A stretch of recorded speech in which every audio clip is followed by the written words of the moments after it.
He'll be out of man. flatline heavyweights. 100%, especially with zero weight cut. Yeah. He's probably 230, 240 walking around. 230 something maybe. He's 240. Yeah, dude, come on. He's 240 walking around. That's a legit heavyweight. He's a big, legit tall, heavyweight. long. Guy fought at 85. But so is Ciryl, man. Cyryl's good. An athlete heavyweight, not just a big guy fighting at heavyweight. He's a legit heavyweight. And trying to stand with Ciryl Gane. This is the first time that he was ever in front of a guy who was agile and quick and very technical. Like Right. Ciryl Gane was doing a lot of sneaky shit. One thing he does is he keeps his hand low and he pops that jab out, so you don't know where it's coming from. Up jab. He does a lot of weird shit with his front leg too. He is pretty quick for his size. Real quick. Yeah. Real quick. And he's a And great good mobility, athlete. good hips. Yeah, man. When Jon just reigned as champ, it's like if Alex was just born at a different time, maybe 5 years before, 5 years after, he's our Jon Jones. He was so fucking talented, huge, 6'6", 6'7", great wrestling, great world-class boxing, good at everything, dude. Great Just cardio. in the division with the GOAT. You fucked. You got fucked. Yeah, you Your got mom fucked. and dad decide to have sex same time Jon and his parents did, and you're fucked. Look at what happened with Ilya Joe Rogan breaks down the matchup between Alex Pereira and Ciryl Gane, calling it a highly intriguing stylistic clash at heavyweight. He believes Pereira's knockout power would carry into the division and remain a real threat even against bigger, more natural heavyweights like Gane. And I know the power is going to translate over to heavyweights. That's not going to be able to flatline heavyweights 100%, especially with zero weight cut. Yeah, he's probably 230, 240 walking around. 230 something maybe. He's 240. Yeah, dude, come on. He's 240 walking around. That's a legit heavyweight. He's tall, long guy fought at 85. So is man. Zero's good.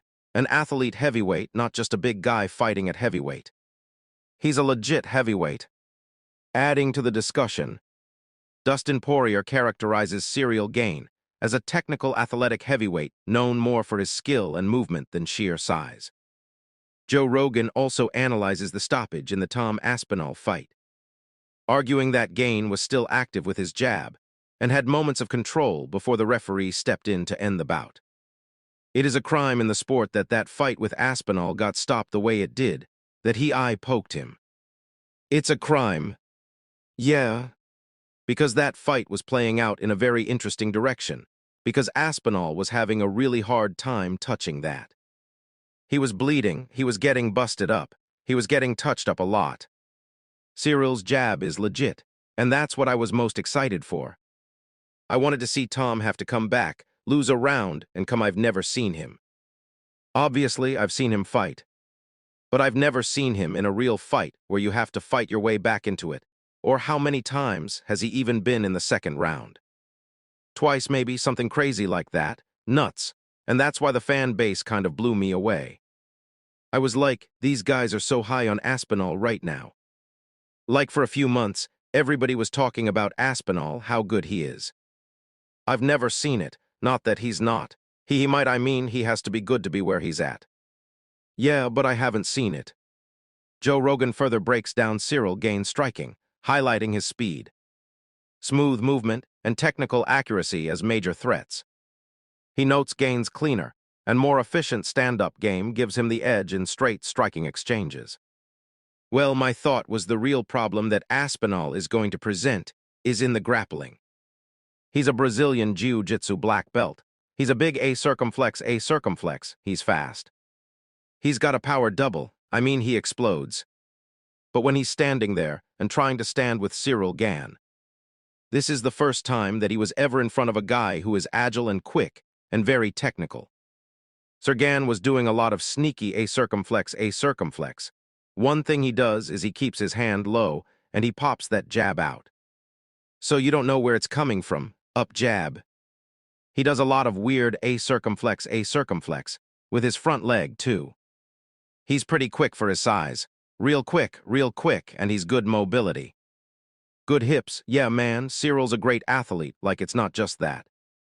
I've seen him dunk basketballs and A-circumflex, like he can move. But it's just the fluidity of his striking is so efficient, like that's his world. If you just want to strike with him, yeah, I mean Jon Jones is so smart. Jon's like all this guillotine.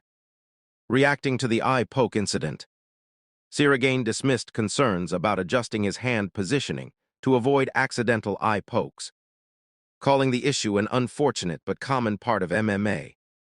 He explained that it isn't something he has specifically worked on in training, noting that similar incidents happen regularly across the sport and are not unique situations.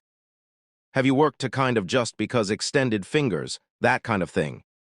You've seen what that can do, what the repercussions can be, and take away something that was going well for you. Is that something you maybe in training have worked to kind of get better at maybe keeping those fingers closed so it doesn't happen? No, unfortunately, this has happened like on every event. This is not something special. So unfortunately, I land my middle kick. And when you land the middle kick, you land also the hands, and he came front to me, and the first thing coming on me forward. It was his face, so I tried to push his face, my fingers just swapping on his eyes. Well, this is MMA. Sure, this is MMA. Joe Rogan further suggested that a fully dominant version of Alex Pereira would be capable of beating anyone in the division. He added that a hypothetical clash between that version of Pereira and a prime Jon Jones would be an extraordinary matchup.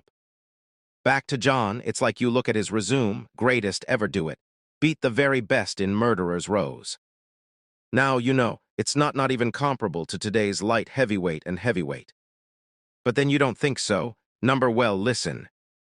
When Alex, especially at heavyweight, when Alex was the light heavyweight champion, it's certainly comparable. Alex as the light heavyweight champion, the Alex that beat Magomedov, the Alex that knocked out Yuri Prohaska, the Alex that starches everybody that a circumflex up Jamal Hill. Like that Alex Pereira and Jon Jones in his prime would have been insane. That would have been insane. Oh man, tough to beat the wrestling of Jon. Like Jon's wrestling was on a totally different level, his IQ would be tough. Meanwhile, Alex Pereira appears visibly huge in recent training footage, showing a noticeably larger bulk up as he is set to make his debut in heavyweight. Stop, golf. However, Alex Pereira makes it clear that he is carefully controlling his weight ahead of June 14, so he does not get too heavy during his preparation.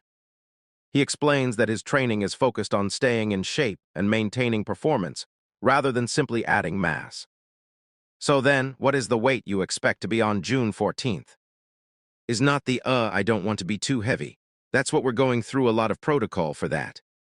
We're planning on that, and that's what the preparation is for. So I want to be at about 110 kg. Okay. Reacting to Powan's physique, Georgia St. Pierre was left surprised by how large he appears in person. GSP describes the size difference as striking, saying he struggled to believe how massive Pereira looked while sitting next to him, with his frame standing out far more than expected.